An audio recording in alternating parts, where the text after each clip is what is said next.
Welcome to the Black Entrepreneur Experience podcast, inside the business, buzz, and brilliance of Black entrepreneurs. Here is your host, Dr. Frances Richards. Innovative Thinkers episode number 354. Innovative Thinkers. Thank you for joining us as we elevate the Black entrepreneur experience by interviewing CEOs, thought leaders, innovative thinkers, and Black entrepreneurs across the globe. I'm your host, Dr. Frances Richards. Our next guest is a certified financial planner, supports small business owners with a mindset, and runs online educational and networking events, a professional trained musician and composer, conductor, and own business club. Welcome, Paul Arnold. Thank you so much, Dr. Frances, and a pleasure to be here. And thanks for having me on your show. I've given our audience such a brief bio. Why don't you fill in the gaps and share with our audience what you want them to know about you and your business? Well, it goes back quite a ways. I started probably been about 30 years in sales and marketing. And my first business was in the financial services. And I've ran a total of 5 businesses in the financial services. But my real passion for business got started when I bought a business club. It's a networking group here in Ottawa. And basically it was an opportunity similar to like BNI or another, networking club where you meet for breakfast with other business owners. And so I got to get to know a lot of our local successful business owners and learned a lot of valuable things from how they market and how they build a successful business. And what I did was I started interviewing a lot of these successful entrepreneurs and some that are even multi-millionaire, very established entrepreneurs like W. Brett Wilson, Bruce Linton, some local entrepreneurs, and learn what the secrets of their success was in business. And then that inspired me to then write a book called Business Strategy Success Principles, and basically wanted to create a blueprint of how business owners, whether you're a new business owner looking to start a new business, or you're an established entrepreneur looking for some new ideas to elevate your business to the next level. And so that was about a 2-year project and published with Morgan James. And that's basically I got where we are today. I still run my financial work in the financial services, and as well as do, as you mentioned, do some events to promote entrepreneurs. I have one event called Adapt and Overcome, which is a strategy conference. And again, that was influenced by the COVID pandemic when that, looking for business owners looking to switch directions to pivot their business. So that inspired that event. So again, looking for ways. I'm passionate also for, like yourself, to support business owners and entrepreneurs. So I run a social media. I have a few Facebook groups, and I have Instagram and some other social media where I'd like to promote business owners, entrepreneurs, and do a lot of mindset. Inspire them too on their journey and give them some ideas and some strategies as well to help grow and enjoy their business more. Speaking of the book, is there 2 or 3 points that you can pull out that was a central theme around success and what entrepreneurs said to you? Yeah, well, the first thing I talk about in my book is basically the things not to do. So I go over the top 5 reasons why businesses fail. And I think that's just as important to know how to be successful is to not fall into any of those traps. So for example, there's no need in the market. Nobody wants what you're selling. For example, there's not enough capital. This is according to, by the way, 2018 Forbes Finance. Number 3 reason is not the right team, that you don't have the right complementary skill sets to build up your business. Sometimes it can be number 4th reason is competition. There may be too much competition. Maybe there's, in the market that you're entering, that there's some roadblocks there. And number 5 is price. So either your price point is too high so that you don't get enough business, or it's too low that you can't turn a profit. So that's one of the key things I start off is, okay, here are the things not to do, and here's why businesses fail. I also talk about the know, like, and trust factor. So it's important. People need to know you. So that's all about your sales and marketing, that they need to like you. So that's about building out your brand. That's a likable brand that people can feel comfortable in doing business. And the third factor is trust. So they want to see that you have the credibility factor and that you're someone who, has some experience in that field. And So sometimes whether it's going to school and getting an MBA, or if it's just your own, even more valuable is experience. You have 10 years doing experience in doing what you do. And, or you can take a similar path where you can also interview others to learn from others' success and figure it out on your own. But I think those are a few key things. I also do have a chapter in my book, inspired by the pandemic, about how to pivot your business. And that's all about understanding, okay, who the key players are, who the stakeholders are, and understanding, okay, where your business is today, where you want to be, and then the path forward to get there. And also understanding risk. And that's a big thing that I learned through my experiences. You got to understand if you're going to be pivoting your business, or if you're going to be changing your brand, or you're going to be, other, or starting a new business, you got to understand what all the risks are. So if you're investing a lot of capital, right? So I think that's a real important thing too, that understanding if you're going to make changes, okay, what are the risks are to those changes if you have an established brand? So that's one thing that I also talk about in my book. And I also talk about some of the mistakes I made along the way too, and some of the business decisions, even like, I think it was probably about 15 years ago when I was starting up a music production company, didn't understand, even sometimes, and this was, electronic music festival, and didn't understand kind of like some of the underground drug dealing that was going on. So understanding how to navigate around that process. And even, more recently with, networking business too, and trying to grow too fast. And again, learning from, so I want people to also learn from some of the mistakes I made too, so that they can see how to be successful. So yeah, those are a few key points. I think also building relationships is very, very important. So I have one chapter on the 5 C's of establishing rapport. So with a new prospect, for example, so reaching the common ground, having a conversation that is mindful, having some humor, so candid humor in there, showing that you care, and showing that the person that you do have some interest in them. And even compliments can go a long way too if you're trying to build rapport with someone. So these are, I have about 20 different principles that I go over in the book, and everything from sales, marketing, branding, to building out your team. I have a section on what's your reason why. So I even talk about, what's driving you in your business? Is it to create a better life for your family, for you and your family? Is it to go on that vacation? Is to buy a nice car? Whatever it is, you want to have an established why. And see, some people can even create a vision board to get a clear sense of, so they see that every day and can work towards that goal. Because it's really, at the end of the day, it's all about your focus and all about your commitment. So staying focused and staying committed to that end goal. Speaking of why do you do what you do, Paul? Yeah, well, I guess for me, I love about the entrepreneur world is that the flexibility to make your own schedule, to work from home, and to pursue what your passions are. So it's, whether you choose, and nothing wrong with going the 9-to-5 route too, but if you want to have a little bit more flexibility and have a little bit more control of how you build your business, I think that's what always attracted me to the entrepreneur world, or even sales too, where you get to control your schedule, and it's all about what you put into it is what you get in return too. So the more work you put into it, the more rewards that you'll receive in the end. So I think that's also important. But yeah, for me, it's all about having that flexibility as the entrepreneur and also to there's not really a ceiling to what you can achieve in business as well. So I think that's why I went that route rather than sort of the more the 9-to-5 type job. So I would say that's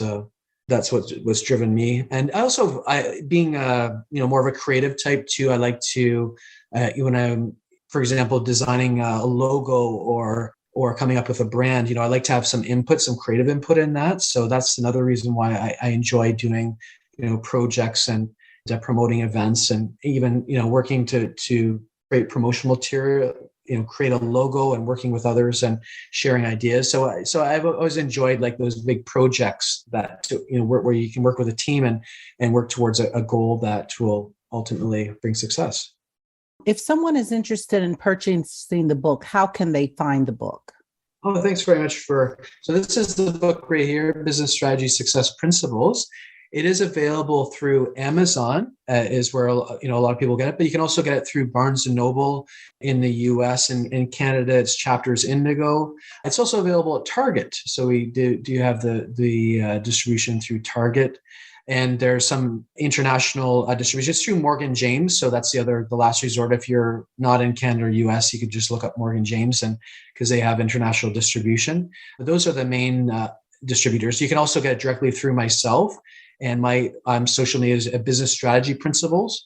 So you can also reach out to me, and I can certainly arrange to get a book out to you and cover the shipping costs as well. So those are the main ways that most people will order those. And probably Amazon is, I think, the quickest way to get yourself a copy. And it's also available as an ebook. So you can also download an ebook as well.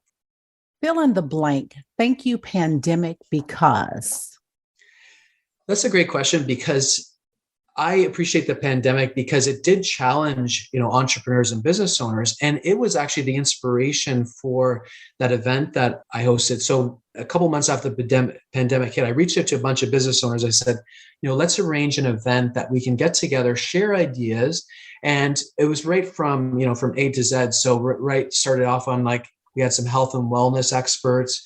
We had some sales and marketing experts. We had some people that knew a lot about, the economy, about business consulting, and even, real estate and investing. So right from, what are the challenges, or how we can help each other, how we can help ourselves, how we can deal through the mindset, what has changed, what challenges do we have? And it was pretty substantial, like for business owners being, when we had that economic shutdown.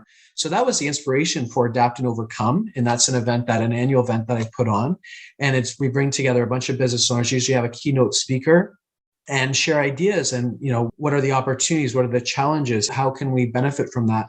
And ultimately, that also inspired me to study business change and change management. So I actually got certified as a business analyst to really understand how that process works, and even got into studying management consulting.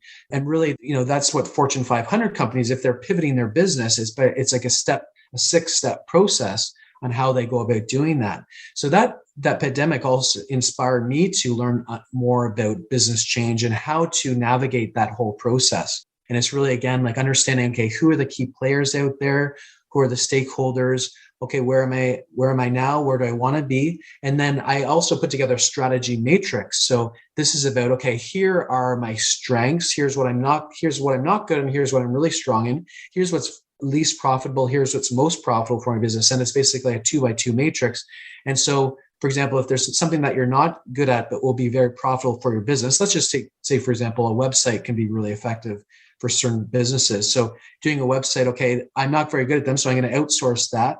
But I'm really strong at social media, and it's brings moderate publicity. So you can then, it helps you focus on what you should be focusing on and who you should bring on as part of your team. So if you're hiring virtual assistants or others that you're bringing on, you want complementary skill sets. So the strategy matrix is a way to understand, get focused on, here's what I'm going to work on myself.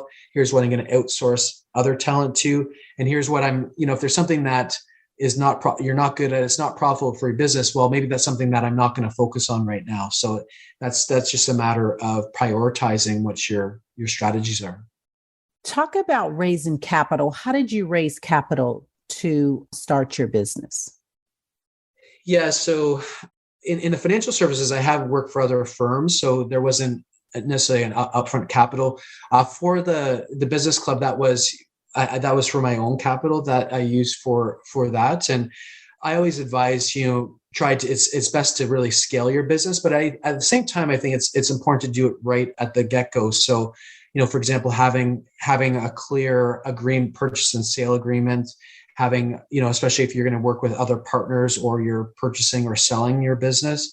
So I think it's important to get all the, the T's crossed and I's dotted, so to speak.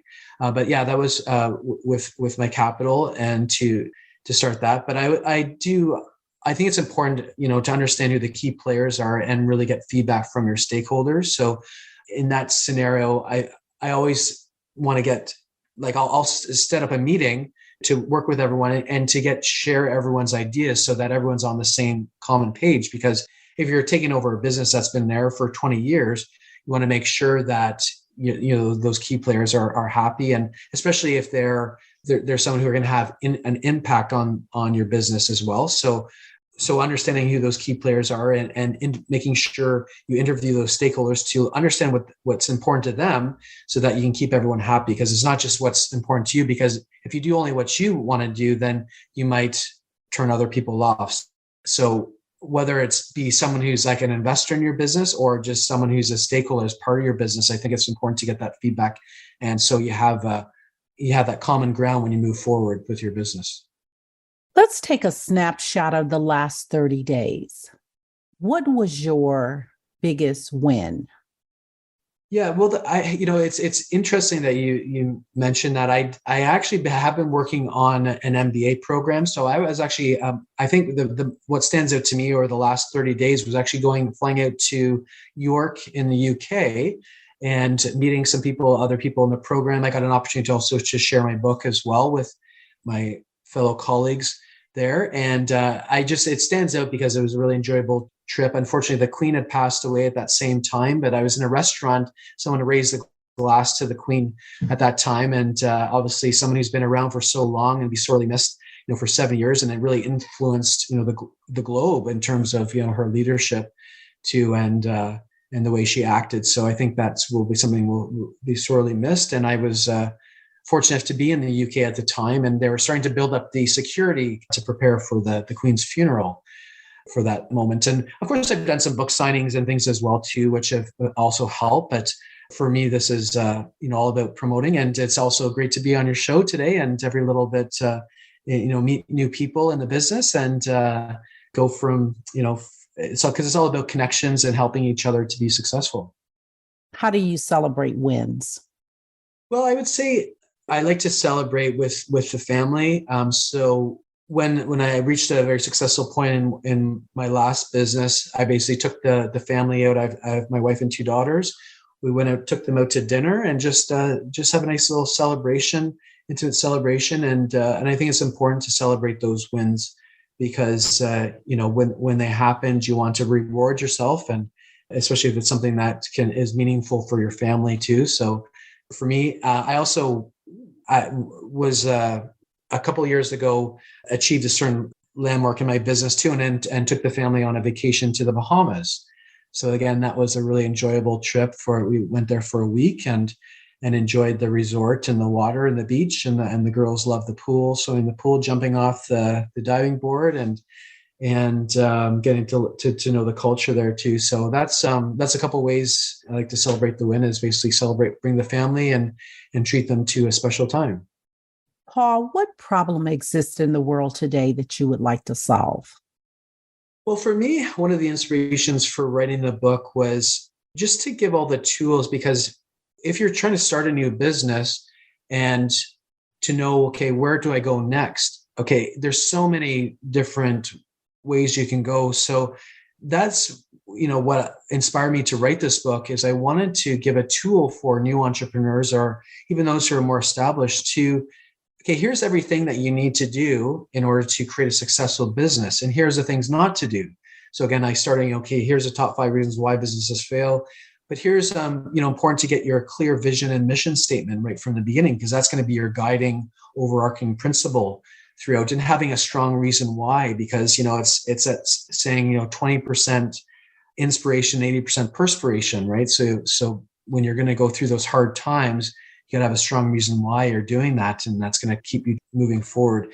So I would say that was the number one thing, was how I wanted to help business owners have a blueprint for creating and building their business, and to make sure they do everything right. And the last section of the book is also some ideas for more established business owners. Okay, how to take your business to the next level. You feel like you've reached a stagnant point, or you're not sure how to move ahead. Okay, well, here's some strategies, focusing your business on building out how your systems and your processes are working, and just even enjoying your business, right? Focusing on the things that you really are passionate about, that you really enjoy, and then outsourcing the rest. So building out your team. So the things that you don't enjoy, so maybe if you don't like accounting or bookkeeping or, website development, whatever those things are, then you can outsource. Or if you don't like sales, then you can bring in some people on your sales team.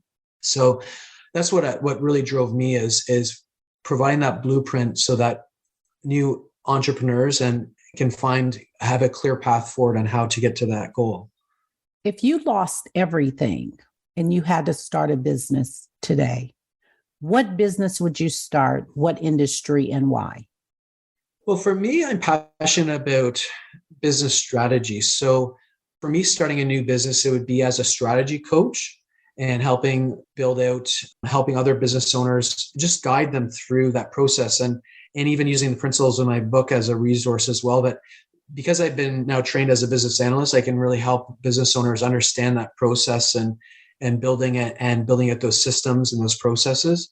And also another thing, gone through in this process of writing the book and publishing, that's the other the other business that I would be building would be a book writing workshop. So helping other business owners write a book and guiding them through the process right from the get-go, and putting together the architecture for their book and what they're going to talk about in each of their, say, 10 chapters.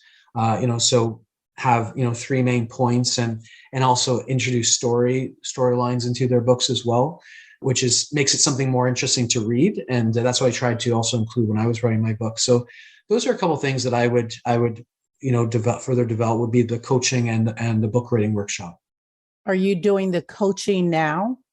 I do have some business owners that I've been working with. We're not having engaged full time. I just started also my back in the financial services after taking a leave from work while I was publishing the book. So right now I'm focusing on my financial services business right now, doing that. So but what I like is more of a posting on my social media, my Instagram account, and helping inspire other business owners. And also with through the principles of the book. So I'm also posting on some magazines. There's a Brains magazine, which is a magazine out of Sweden. Brains spelled with a Z. So I post like a monthly blog through that magazine. And so that's what I'm focused on right now, is inspiring others and helping others and being a resource for when they need that. But right now my main focus is building up my financial services business. And that's, to support the family. And that's kind of what I focus on mainly right now. Speaking of inspiration, I want you to have a monologue. I want you to name this person, living or not. And this person has inspired you so much. What are you saying to that person, and who is the person? Well, that's a really good question. I think back of even when I was in high school, one of the role models, he's not necessarily someone he's someone I admire, and that would be Jim Carrey, because he's a comedian. But he's more than just a comedian, though, in a way that he's written books, and if you hear him speak, he's aware of like global events and very passionate about how we can improve things. And he tells his story with his relationship with his father, and his father had an accounting business that didn't succeed. And his whole thing is, okay, do something that you enjoy, because at the end of the day, if you lose anything, at least it'll be something that you enjoy. So I take that as a good role model for life, is to do something you enjoy. So even if it doesn't work out, at least you'll have enjoyed the ride, rather than at the same time doing something you don't enjoy and then losing that. And then it's time wasted. So as they say, so he's someone that stands out to me as someone I would always admire and enjoy his comedy as well. Name a business or brand that's dominating that you admire, and why. I would have to choose, and I know this is a global brand, but I attended, and I'll tell you the reason why, because I attended a branding workshop, a branding event. It was a conference, I guess is better described as. And they had the graphic designer from Coca-Cola doing a presentation there. And I was pretty amazed. I got a lot of insight from that. But even the logo, the wave itself, is actually from 2 Coca-Cola bottles going the opposite direction. But what impressed me is the long history they have of building that brand, and even having the Santa coming back and doing like a selfie of himself. And they even brought in some younger graphic designers who are doing more abstract images of the Coke brand. So it was really fascinating to learn about the history. And then they even went through when Coke was a sponsor of the World Cups too, and how they designed the brand to go with, inspired by whatever country was hosting that World Cup that year. I came to really admire that. Plus, my wife is a big fan of, she drinks Diet Coke, like that's her favorite drink. So I have a lot around the house. And I know that's more of a global brand, but I would say that's what I admire. And of course, Warren being the financial services, that's one of the early companies that Warren Buffett had purchased as well too, that made him such, one of the keys that made him so successful in business.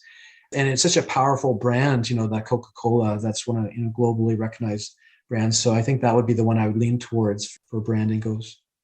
Talk about your music, the inspiration behind that, and how your worlds, how they collide or mesh together. Financial services, music, author, father, husband. Take it away. Yeah. Yeah. I mean, that was my first passion. And right when I was 7 years old, I learned the piano. And then I was a big fan of Guns N' Roses when they came out. So I picked up the guitar, and I also was fortunate to have a string program at my elementary school. So I learned the cello. And so, yeah. And then I studied music in school. So I actually studied composition.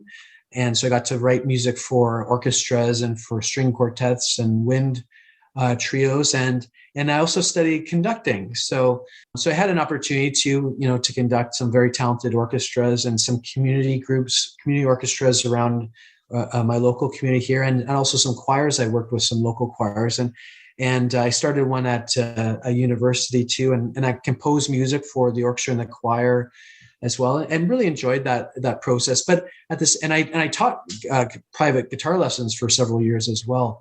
But it was difficult to make a living doing that full time. So unless you're becoming a teacher, so that's why I decided. And I was always strong in numbers in going to school, like in math. And so that's why I decided to go into the financial services, because I found it really interesting with even the stock market and working with all these variables. And when someone wants to retire and, making a certain amount of income and how to put this plan together. So that's kind of got me interested in the financial services was that the financial planning part, like taking all those variables and it's like solving a puzzle. And then of course, yeah. So nowadays, as far as music goes, it's more of a hobby. So I play for my local church here in Ottawa, and I play piano and guitar on Sundays. So that's pretty much what I'm still keeping up with the music. I'm not doing as much with the ensembles because I'm busy with the book release and doing my MBA, and also with my financial services. Of course, the family is your number one priority too. So, and we of course see them every day, and I'm coaching my daughter's soccer team as well. So it's a matter of balance and prioritizing, how you want to spend your time. Of course, I see the family and my extended family, like parents and sister, they live about 2.5 hours away. So we always go down there for Thanksgiving, Christmas, and all the main holidays there. And so we stay in touch there. But yeah, it's important to, and I find, obviously that recharges your batteries and keeps you grounded. Your family is I would say my, number one priority. And it's there for, as we were talking about your why principle, right? And that's really can be your why is providing a better life for your family. So to me, that's really important. So I hope that sort of ties it together in some way. Talk about legacy. When it's all said and done, how do you want to be remembered, Paul? Well, my motto that I use is own your truth and live your dream. So what that's about is being authentic to yourself and really listening to what you're passionate about, what matters to you, and trying to follow that passion in life. And we don't always have the opportunity to do exactly what we want to do, but as long as you stay true to that and spend your time to do what you love. So, that's about owning your truth and then living your dream too, is that, if you have the opportunity to become an entrepreneur, and especially if you can be successful to give your family a better life, then I think there's nothing more you could ask for than, doing what you love and enjoying your life, because then you don't have any ceilings there. You can pursue your passion. And then it's the greatest thing when you can, your work is, if you never have to retire, right? That's the ideal scenario. So you create a life where you don't have to retire from, and if you enjoy what you do, and that's the ideal road there is creating your business to reach that. Not to say that you can do a 9-to-5 type job and really enjoy what you're doing as well, but I think as much as you can to stay true to yourself, and then you'll enjoy life so much more. And that's really the motto of my book, is an action plan to grow your business and enjoy an easier life. So that's what I talk about is focusing on the things you love in your business, and that way you'll enjoy it so much more. Advice you wish you had followed. Advice I wish I had followed. Well, I talked earlier about understanding what the risk is. So to me, that's one thing that I learned more when I studied business analysis, is the risk of change in your business. So and I talk about this in my book as well, like one of the mistakes I made was I tried to rebrand a business too fast and ended up stepping on some other people's toes. And what I think is the ideal scenario, especially if you're taking over a business, is give it time for, to be adjusted. And sometimes that can be multiple year time for people to get adjusted to you and before you start rebranding or making changes. And I was also trying to grow the business, too fast and end up, as I said, stepping on some toes of some other people. And some of those toes were some key stakeholders in the business, which I didn't realize initially. So yeah, it's I'd say it's about understanding the risk of change and making sure that you have a systematic process in order to do so. So again, I outline that in my book on how to pivot your business effectively. And that's, first planning out your plan, understanding those stakeholders, understanding, where you are today, where you want to be and what the risk is, and then having a clear strategy in order to make those changes. So that's one thing that I think is important to do. And I wish I knew more about before I bought a networking business, is understanding the risk of that change being made. What is your biggest takeaway from our conversation today? What do you want our audience to leave with? Well, I think for me, it's primarily understanding, some effective strategies, some tools in order to grow your business effectively. Of course, the best way to do that, to understand those, to read more about that, would be to check out a copy of the book, Business Strategy Success Principles. Again, available through Amazon and Barnes & Noble and Target as well there. And so I would say it's to understand what those principles are, focusing on, what's important to you, having a strong reason why, and ultimately, building out that dream business and taking your business to the next level. So again, I review that in the book, Business Strategy Success Principles, give you a lot of tools there, some key principles in order to do so. And I try to cover pretty much everything that you need to know, but also share some mistakes I made. So I guess that would be the key takeaway from today, is to check out a copy of Business Strategy Success Principles. Talk about mental wellness and entrepreneurship. Yeah, well, that's a huge question. And even for myself, and I think, mental illness is something that a lot of entrepreneurs deal with, because it is like a roller coaster ride. I've experienced that. I've dealt with mental health issues myself too. And so, it's important to, and I think that's a first step as a business owner, is to make sure you look after yourself, because if you are struggling, it's going to be difficult for you to, to build out that business. So whether it's taking medication or whether it's exercise or eating right or, studying meditation or going to the gym, whatever it is, or nutrition, you have to take care of yourself first. And because then you can reach that higher vibration in life. And then if you want to inspire others, you want to build out your team, you want to grow a business. I mean, it's going to take a lot of time, a lot of energy to do so. So I think that number one is to look after yourself. And once you look after yourself, then you put yourself in that mindset to be able to grow your business. And if you are struggling, we all go through those difficult times. And sometimes that can be an ideal time to reflect and to, study more about what's going on in the market, maybe take an online course, and maybe you need a period just to take a step back for a period of time as you build yourself up again. And, but it is an ongoing struggle. And of course, having good, network to reach it, whether friends or family, some people that are close to you to be able to reach out to, I think is important asset as well. And that, because you always want to have someone to talk to. And if you are struggling, then there's someone, you have your family and your close friends who care about you and can help you through that. So, but yeah, I think that's the number one thing, is to look after yourself. And if you need help with that, then there are tools that you can that are available to help you.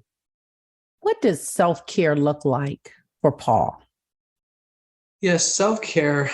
I did actually sign up this past summer with a personal trainer to put together an exercise regime. So I was actually going to the gym 3 or 4 times a week over the summertime. And I did find that made a difference in lifting weights. And I also, started taking some vitamins as well that are important for your health and wellness. Like, for example, vitamin D, which natural thing that we get from the sun, and or magnesium, some other vitamins that are important, and also nutrition. So I'd also focus on understanding, what I'm eating, and because I certainly gained some weight, and being in my mid 40s, you reach a point where your body changes, and so it's understanding, okay, here's the calories I need to stay at a healthy weight, and I shouldn't. So understanding, what you're eating and trying to eat a more nutritious diet. So I was often having smoothies in the morning and eating healthier. So I would say that's what my overall health and wellness looks like, is looking after your exercise. And I also play soccer too, on the recreational soccer, and I do some running too. And I'll be taking the girls skiing this winter. So that's also nice too. If you can get some fresh air, get out in nature, enjoy life that way, I think is important as well. What do you need right now that you don't have to move the needle forward? Well, if I could win the lottery, that would always help. I think I was enjoying meeting new people and building up relationships. And I think, I have my, the family, but that's a great question. I would say just building, meeting new people and finding new avenues and exploring new networks. I'm also a member of Toastmasters, so I meet a lot of people through Toastmasters International, and that's helped also on my personal development, on both on leadership and speaking, has really helped. So I think personal development is something I'm always interested in, and so I'll always be taking courses and trying to always improve myself, and whether that be in public speaking or in business or on health, I'm always looking for guidance there. And I think it's never too late to get a coach or to learn new things. So I think I'll be a student for life, so to speak, because there's always new things to learn and to improve yourself. So I would say personal development would be number one for me. Paul, if you conducted this interview, what is the one question you would have asked yourself? I want you to ask the question and answer it. Okay, so I would say 3 truths that I've learned from business. So one is there's always going to be challenges to overcome. So just expect that there are going to be obstacles in front of you. Focus and consistency are what are going to bring you success. So those 2 things are on focus and being consistent. So not only always be laser focused, but always be continually doing those year over year. And do what you want that you enjoy the most and delegate the rest. So as you build out your team, just to enjoy your business more, you want to do the things that you're passionate about, right? So whether that be networking or social media, or some people, it might be sales. Some people might even enjoy numbers. Whatever it is that you enjoy in your business, focus on that and then outsource the rest to your team. And that way you'll enjoy your business more. And if you enjoy your business more, you'll be more successful too, because people will see you being happier and a better mindset and will want to do business with you more as well. So I would say those were 3 truths that I've learned in business.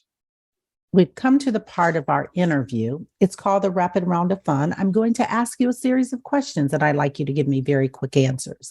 If there's something you desire not to answer, feel free to say pass. Are you ready for the Rapid Round of Fun? Okay, I'll do my best here. Your ideal car? I'd say BMW. Your first job? I was a paperboy. Your favorite holiday? Bahamas, for sure. What food you eat every week, no matter what? I'm a big fan of mini wheats in the morning for breakfast. You relax doing what? I would typically watch a comedy or on Crave or on Netflix. The last movie you saw? That would be The Northman, when I was on the plane flying back from England. Your favorite singer or rapper? I'd have to say, being a classic trained musician, I do like Andrea Bocelli, but I also enjoy Nat King Cole, as I find he has a very soft jazz voice too. So there's a couple of singers that are memorable to me. Your favorite dance song? I would say I'm a fan of Dua Lipa. So there's a couple of songs, Don't Start Now or Cold, Cold Heart, Elton John too, that I really enjoy. Work out or hit the couch? For me, it's a workout during the summer and hit the couch during the winter time.